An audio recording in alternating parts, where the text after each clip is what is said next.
do that. Okay, great. Okay. So we just started the recording. So hello, everybody that's just joined us. Welcome to IronMen, the Optavia Zoom meeting. My name is Tom. I'm the facilitator for the group. So what is this group? This is a group-led, not a Tom-led, but a group-led meeting. It's discussion-based. It is interactive. You will get out of the meeting what you put into the meeting. It is welcoming. We welcome everyone from coaches to clients to curious. You don't have to be an Optavia client or a coach to be part of this. We want to be honest and we want to be positive. Those are kind of the hallmarks of what we want this group to be. It is not a teaching. I'm not here to teach anybody the 12 shifts. I'm just facilitating a discussion. It's not a soapbox for different issues. We're talking about our health journey in Optavia. It is not a substitute for reading the text. This isn't it is best if you are reading this book on your own or listening to it. Lastly, or the last two things, we want to try to eliminate any kind of negativity coming in here. And lastly, this is not a sales tool for Optavia. If we have, I think everybody here is on the program, but if we have people come in that aren't on the program, this is not the place to try to pressure them or anything into becoming a coach or a client. We want them to feel safe and welcome here. And feel free to explore the program with no commitments. All right, so let's get into our first part, which is going to be our story. And John has volunteered to share his story on this first one. I'll be asking a volunteer for next week before we get out of here tonight. So John, the floor is yours. Tell us your story. Well, before we do that, how long did you anticipate this story time going? I don't. I mean, if you want to take a couple of minutes up to 5, is that okay? Yeah, totally fine. Yeah, I just wasn't sure. I've been a speaker in a past life, and I can go for 5 minutes or 3 hours. So, yeah. All right, give me a tight 4. All right. Well, hey guys, if you weren't here when we were introducing ourselves, my name's John, and I'm from the Finger Lakes region of upstate New York, which is a really beautiful area. I feel very lucky to be a part of. And Tom, I just want to say I really appreciate the guidelines that you've given for the group here. I'm a huge believer in small groups and the encouragement that they can offer to us and what we can learn from them. So I'm really excited about this group, and I think this is a great way to kick it off. So in any case, my story is probably not unique. I imagine a lot of you are in similar situations that I'm in. I grew up as the heavy kid. I was always overweight, throughout all of my schooling. I would make fun of myself to try to detract from it. I'd go through periods where I could get a little bit better, but never really any lasting stays. And certainly always used food as a coping mechanism. It's how my parents raised me. It's how my family worked. If you were sad, well, let's go get some ice cream or have a bowl of popcorn. Or, oh, you're happy? Well, let's go get some ice cream or have a bowl of popcorn. Food was the answer for everything. So it's still a mental battle for me to this day. I'm 39 now. 3 years ago, I was first introduced to Optavia through who ended up becoming my coach. She was a colleague of ours. And I watched her and her husband drop a whole lot of weight. And then another colleague of all three of us got on board, and she dropped a whole bunch of weight. And I was just astounded by it. So this is in 2018. And at that point in time, mine and my wife's life completely radically changed. We were living overseas and we came home. We were anticipating going back overseas, but that didn't work out. And we found that out around May of 2019. But I had joined as well. And I had had quite a bit of success. I dropped, I think it was like 50 or 60 pounds in the first 3 or 4 months. And it was fantastic. But it was right about that point that our life imploded, and I took my eyes off the prize. And for the next 3 years, waffled back and forth and back and forth. I must have had 600 day ones. And I'm not exaggerating. I mean, we would just, every morning we'd wake up, okay, today's the day, day one. And my first, 3 or 4 feelings would be great. And then 3 o'clock would hit in the afternoon. And my wife and I'd be texting each other at work and like, oh, well, let's just get pizza for dinner because that's easy. And, of course, I couldn't just order a medium pizza. It had to be a large. So that would last into the next day easily. And it was just, it was that cycle over and over again. Finally, I was at work one day and a coworker of mine said, boy, John, you order a lot of pizza, don't you? And I thought, people around me are noticing this. It was also about the same time that I was starting to have some chest pains, and my doctor said, you need to go for a stress test. And oh, by the way, your numbers show you're pre-diabetic and your blood pressure is super high. So we're going to put you on meds for that.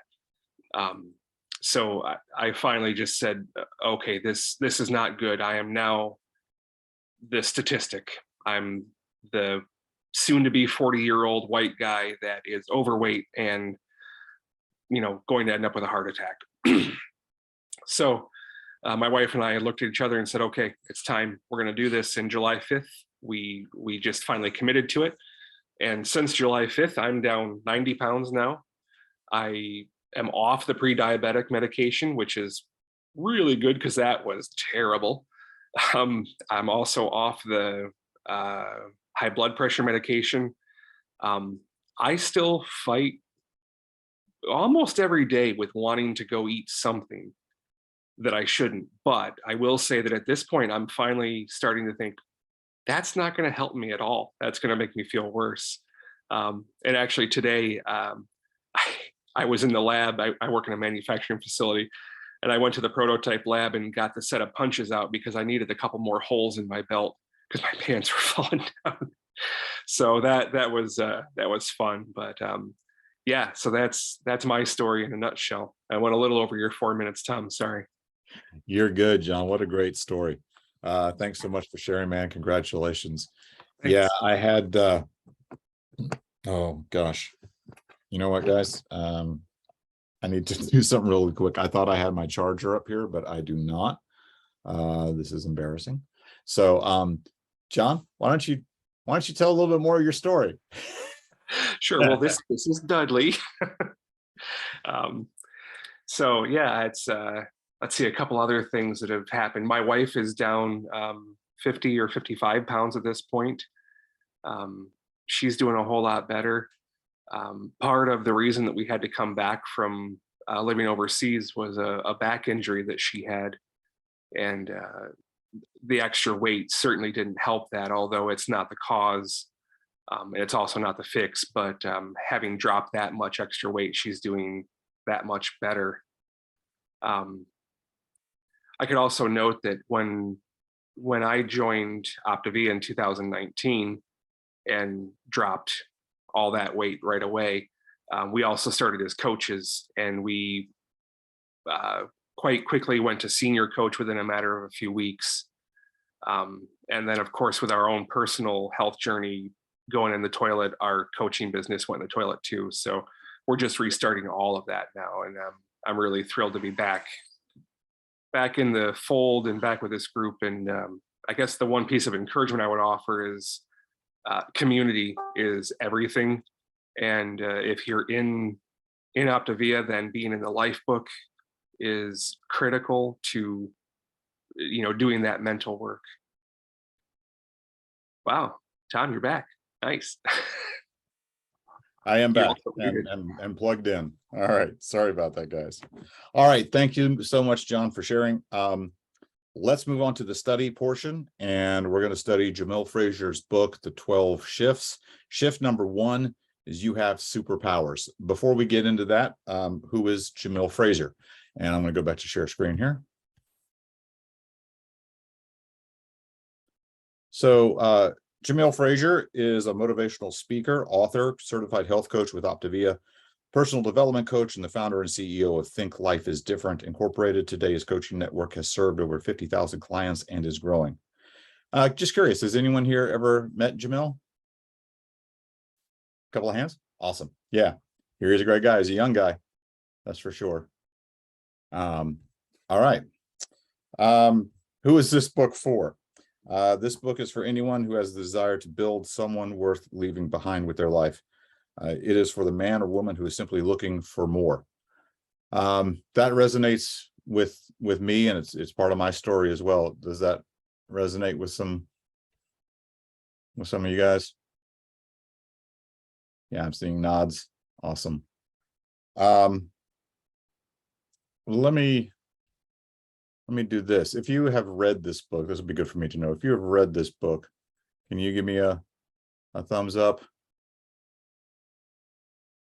So Jeff, John, a couple of us. Okay, Jim. Cool. All right, that lets me know where we are. Awesome. So what is a shift? A shift is a paradigm shift.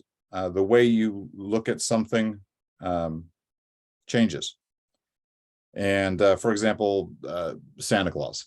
When we were young, a lot of us probably assumed or believed with all of our heart that Santa was a real thing, that he flew across the sky in a sleigh and delivered all the toys to all the homes. And he did it all in one night, and we believed that. And then something happened, and something that we believed true wasn't. All of a sudden, we had a shift. And that's the example that Jamil uses in the book. And as he said, well, when we talk about shifts, big shifts in life, I want to see if anybody has a shift they'd like to share, not necessarily related to Optavia or in the book, but just where they felt something in them shift. And I can share one while folks are thinking. For me, it's a sad one. It goes back to September 11th, when before that day on September 10th, man, I felt safe in my country. I didn't feel there were going to be attacks in one of our biggest cities. And I certainly didn't believe that people flew loaded commercial jets into buildings. That just didn't happen. It wasn't a thing. And then I remember that morning when it happened, it was almost physical. I felt it shift, and I thought, this is a new world. Would anybody else like to share a shift that is a little bit less depressing? Let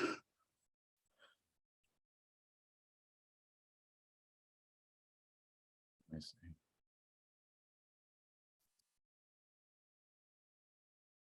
Probably career shifts for me. Like, I've had some pretty major career for a long time. I was concentrating on one particular career path, and it was kind of going nowhere. And I branched out one time to kind of pursue something, and my life just immediately pivoted and stopped going into one particular direction. And that was huge for my family, for me, for the future, for my kids and things of that sort. But it took an active like concentrated effort to kind of go to pursue like happiness in a career.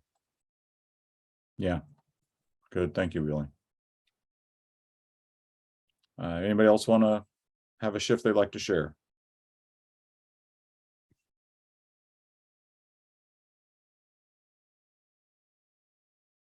All right. This is best summed up, and this is his first quote in the book, I think. It's a good one by Wayne Dyer. If you change the way you look at things, the things you look at change. So there is a part of this chapter that I think is really, really important. And it'll be one of the few times where I read, actually, I think verbatim from the book.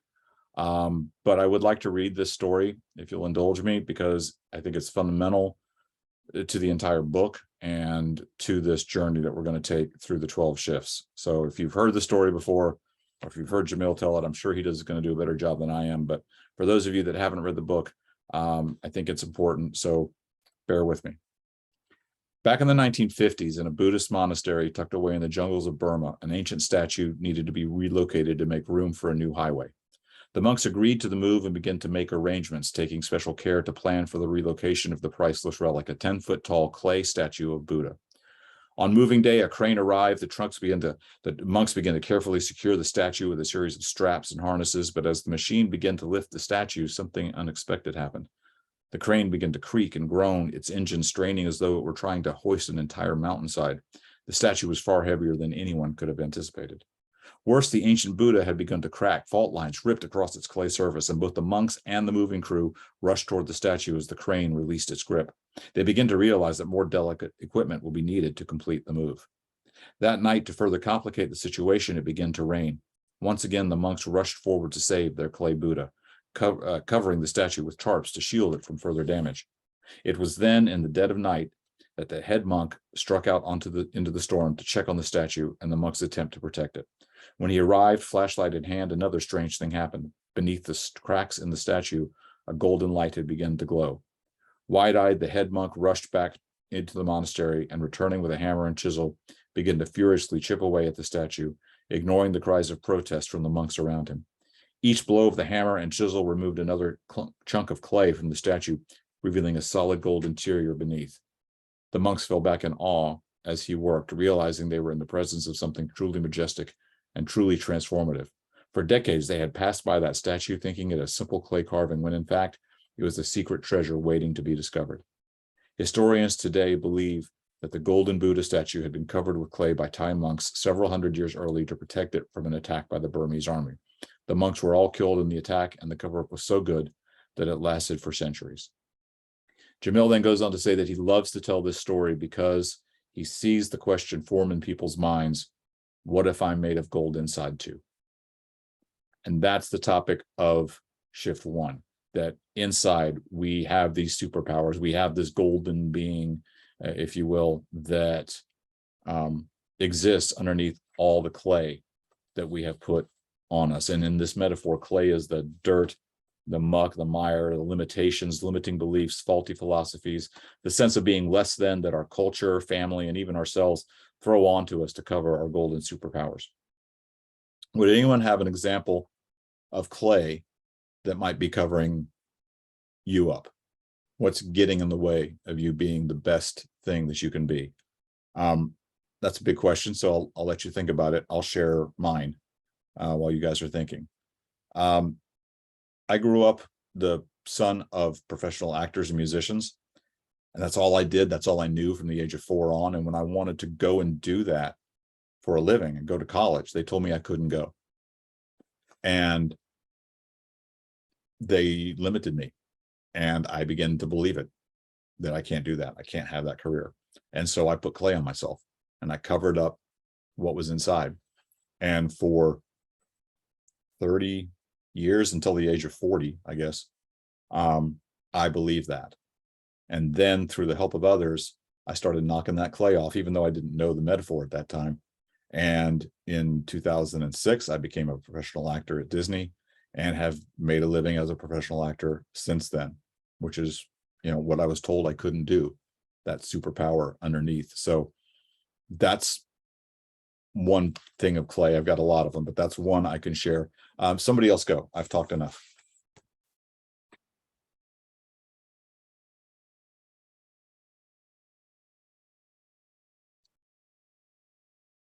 Give me your clay. If no one else has one, then go ahead, Al, please.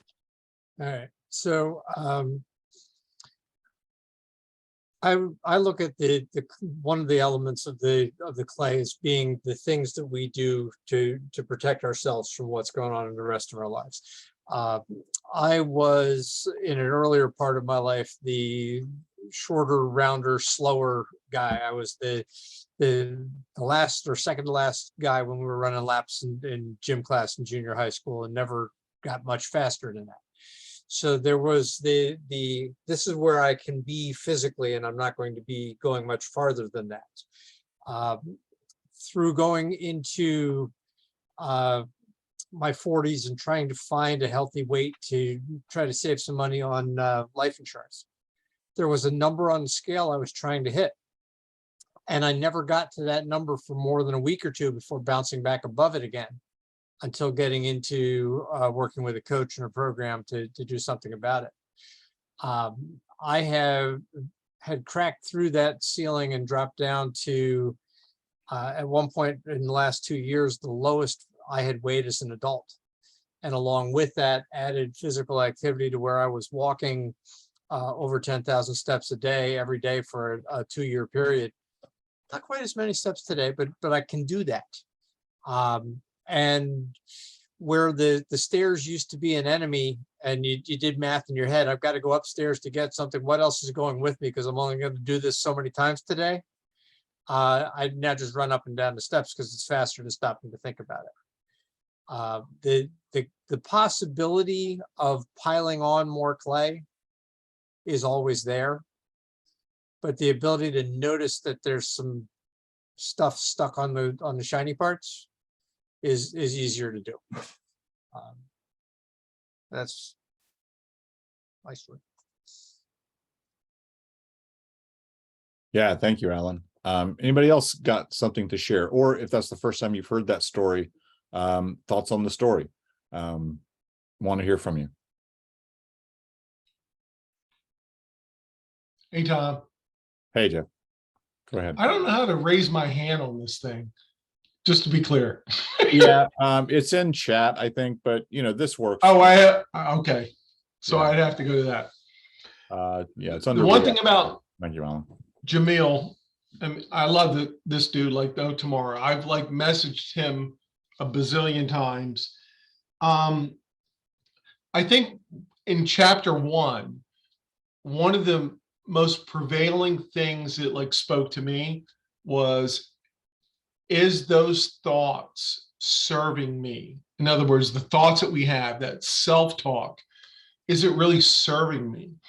And without getting into psychological or therapy or anything like that, but interesting because I kind of like resonate with him, because I grew up in like a really bad neighborhood, not as bad as his, and certainly not experienced his ganghood situation, but nonetheless similar but not the same. And what I find fascinating, and specifically when we're speaking, so for addressing Jamil's book, is his calming peace that he has through that adversity. And so when he resonates, like, does that serve me? Meaning, like, does that thought serve me? It's kind of like if you want to, like, parallel to Dr. A, where stop, challenge, and choose is like, take that moment breath. Is that thought that I'm going through, is that emotion that I'm going through, is that feeling that I'm going through really, really serving me? That takes skills, and that takes a lot of practice. And it doesn't come natural to us. It really doesn't. And so I think, so I'm a firm believer, understanding the parameters of where we're at in this group, the community is essential. I believe we're designed for community. I don't think that Dr. A, I really believe that he understood the importance of community. And so with that being said, and I appreciate, Tom, your leading and doing all the technical stuff and being a facilitator. I just want to encourage you that I really appreciate you taking the time to do that, and what it hopefully going forward can mean for us. So that's my 2 cents. Thank you so much, Jeff. Yeah, it's my pleasure to do it. All right, going good, guys. Anybody else want to share anything about clay, or has it come to mind of an example of what might be clay covering you up and keeping you from being your authentic self? That's a big one to start off with. Yeah. It's like, hello, meditate on that a little while. And I get it. It may not all be coming to mind. So I see a hand, John. Hey, it worked. I just wanted to raise my hand because I've never done that before in Zoom. Yes, I- it is in reactions, guys. Just so you know, Yeah. if you go to reactions, it's right there. I know I've talked already, so I'll be as quick as I can. But I remember I was in 5th grade, and my dad was a musician, and I was trying to learn the mandolin from him, and he was trying to teach me this little ditty, and I wasn't getting it, but I was in 5th grade, so that makes me what, like 8 or 9, something like that. So, of course I wasn't getting it right because I was a child. But he was so upset that I couldn't get it. And I just vividly remember sitting there with him and telling me, why can't you just do this right, John?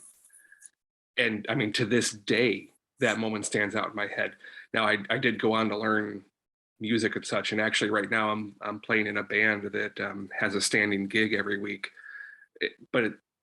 I still struggle with this idea of, if I can't do it properly, I won't do it at all because I'm going to get yelled at if I don't. So that's a huge layer of play for me that I've wiped off purpose, surfaces here and there, but there's still a lot to go. Awesome. Yeah, it's bounced off of that. The other thing I thought about sharing was at the age of 18. At the age of 18, my father told me that I was a failure. And I remember where we were, the car we were in, how it felt, how it smelled. I remember that day, and I'm 56 now, and I carried that clay for a long time. And we never know the words, the effect that our words can have on people. All right, Jim, I had seen a hand up, or were you just raising to see if you could do it, or do you have something you'd like to share? That was applause for John raising his hand the first time. Well done. All right. Well, I mean, we are not limited to this. We can always go back and revisit this some on the next weekend. So if between now and the next meeting, you guys think of some examples of clay, feel free to message me or to save it for next week, and we can go back and do a little review of the week before. I think that'll probably be good to kind of get people up to speed if we review the shifts briefly before we get into the new shift. So we've got this clay, right? The next thing he covers in the book is, what do we do with it? And he talks about, in keeping with the theme, the origin stories of superheroes. He says, Batman had a hard trip to be a superhero. He was an orphan. He had to, grow up and all alone with only Alfred to lead him. And Spider-Man had to lose his Uncle Ben and all this stuff. And it was hard, but they did it anyway. And that's his message on the clay. It's hard to knock that clay off of us. And I've got somebody sent me this week this picture. Now, I don't know if any of us are going to have abs like that, but that's a great image of knocking off the clay and the kind of work and time that it takes. And we also need to understand that other people have clay too. And so when we're dealing with people, we need to understand that. I have a client, and she told me something about her journey, and I was just like, oh, that's clay. She's at this clay, and we got to knock it off. And as we hear so often in this journey, that the way ahead is the way through, the obstacle is the way, and that we learn. The only way you can learn is by going through. You don't learn by going over, under, or around. You have to go through it to learn. And that's a shift I made, earlier in my life. Jamil was very young when he wrote this book, but some of these shifts I had come upon my own, and then some of them are brand new as well. But the one that it's just that we see it in nature all the time, right? That diamonds come out of coal. That suffering and hardship produces beautiful things. So I have a kind of a question here. It's rhetorical. Is it worth it for you to do the hard work to become what you were born to be? I assume most of us are going to answer yes. But do we have a why? Would anybody like to share why they're committed to going through this?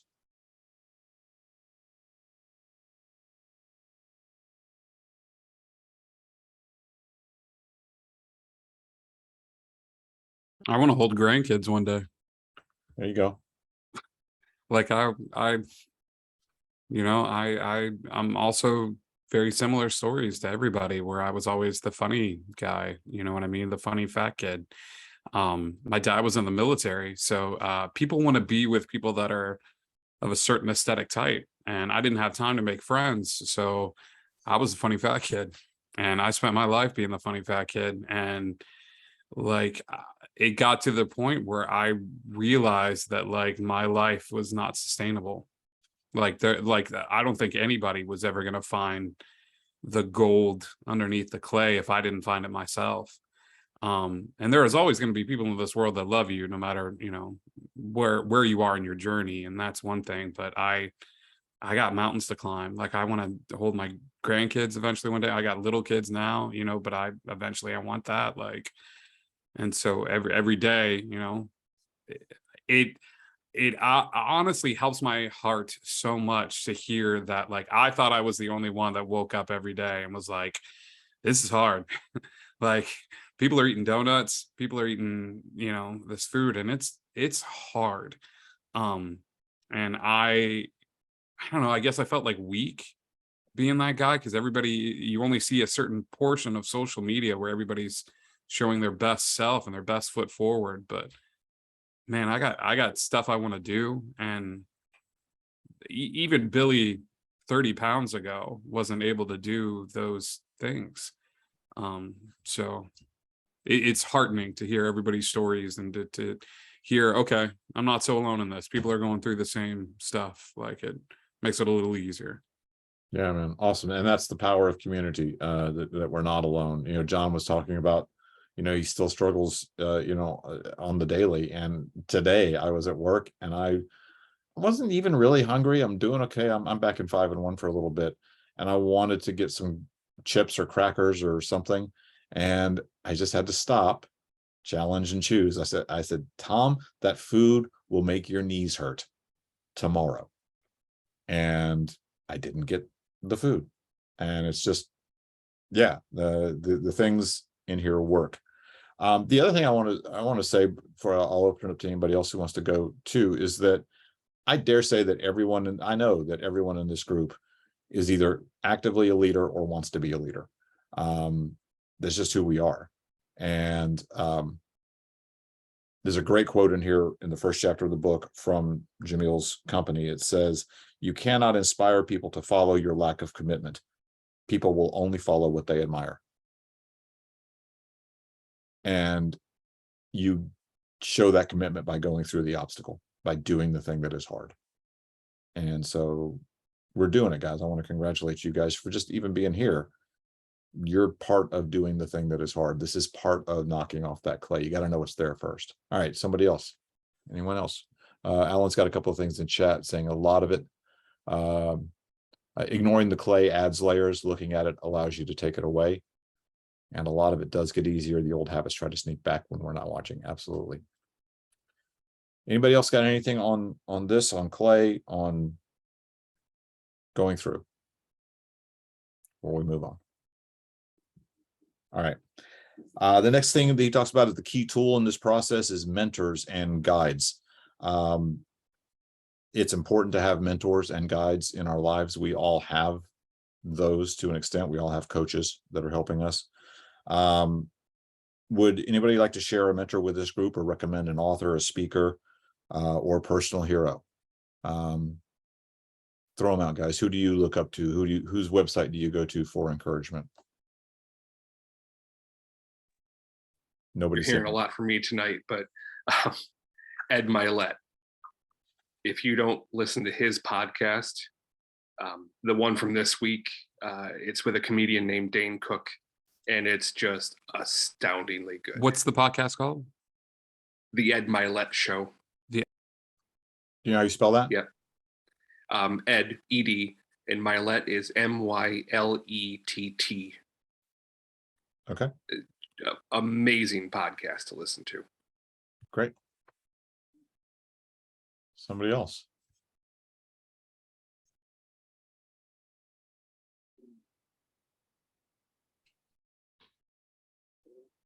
I'm telling you, I don't know how to do this right now. I'm on a different screen, so forgive me. A group that Alyssa and I have followed, Alyssa's been through quite a bit of their courses, would be the Blanchards, along the same line as Milat. So we Alyssa's done many trainings through them, but it really helps with the empathetic way of our coaching and our need of skill of listening. And so that would be one of my suggestions. Outside, and Milet, he's the bomb too, as well. So that's my 2 cents. And that was Blanchard. The Blanchards, yes. Paul and Dave. Great. Yeah, awesome. Good resources should be shared. So we continue to grow. Awesome. All right. I just want to read the conclusion of shift 1. And again, there's so much more in here. This is not a substitute for reading the book. Hopefully this encourages you, if you haven't read it, or if you have read it, to go back and read it again, or to purchase the book or the audiobook. I have both. The shift to gold. We are imperfect beings of both gold and clay. And when we begin to chisel away the clay, there's no guarantee that we'll be able to scrape 100% of it away. But realizing it is there, and realizing that it is driving many of the thoughts and actions that keep us from our true growth and success, is the very first step. This is the very first shift. However, we cannot focus entirely on the clay. We also need to realize there is gold within us. We need to realize that we have superpowers, and that those superpowers are rooted in the gold. We need to understand that within the gold is our own potential for real and lasting change. All right. So that is shift 1. You have superpowers. That finishes our, I do have this in my notes. Final thoughts on shift 1. Was this new information for anybody? Was this helpful? Was this good? Floor is open.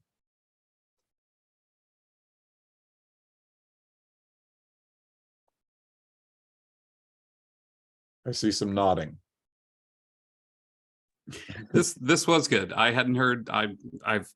It's rare that I get to talk with people and in one fell swoop add a book to my Audible account and add a podcast to my podcast roster. So tonight is an absolute win in my opinion, because I'm all about the motivation. So I'm appreciative. Awesome. Anybody else? Great. If you really appreciate it tonight, I will put my Venmo in the chats, and you can, no, I'm kidding. That's a joke. All right, let me go back to screen share, and I'm going to turn the floor over to Chef Jeff. And we have our recipe for the week. Cheeseburger pie. Jeff, tell us about this wonderful thing. You're muted, my brother. Can you hear me now? Yes, we got you. Okay, so I chose this one because, first of all, you guys don't know much about me, and the fact that I've been given the moniker of Chef Jeff by my sister Nancy. So that aside, I have he's 29, 26. And my wife are all sports people. I am not. You don't invite me to your game day, like whatevers, for my knowledge. You would invite me for what I would bring to eat. And I will tell you that on most game days, and both my boys, are like best friends. They're like, Dad, can you make up a couple of these cheeseburger pies? So literally, I make these like once a week, and they're easy peasy. And I love the fact that our lean and greens are, so while I love cooking, I will tell you that Optavia has really, really amped up their game on recipes, crazy cool recipes. So this is our game day cheeseburger pie in the Davis Alyssa game days. So that's why I chose this one. Awesome. Thank you, Jeff. So yeah, and I'll second that, man. The app is a great place for recipes. If you have not gotten into that yet, it is really, really good. And you can specify how many servings you want to make, and they're fantastic. My wife and I are foodies, and I love to cook. When we joined this, we were really scared we were going to have to stop eating exciting, imaginative, and tasty food. And that is not the case at all. In fact, it gets better all the time. So super cool. All right, I'm going to end the recording. So for those of you that joined us on the recording, thank you so much. We hope you can join us next time, either in person or watching this rewatch. We hope it was helpful for you. If you want to get Jamil's book and start reading that, that's really going to help you in your personal journey. Thanks for joining us, everybody.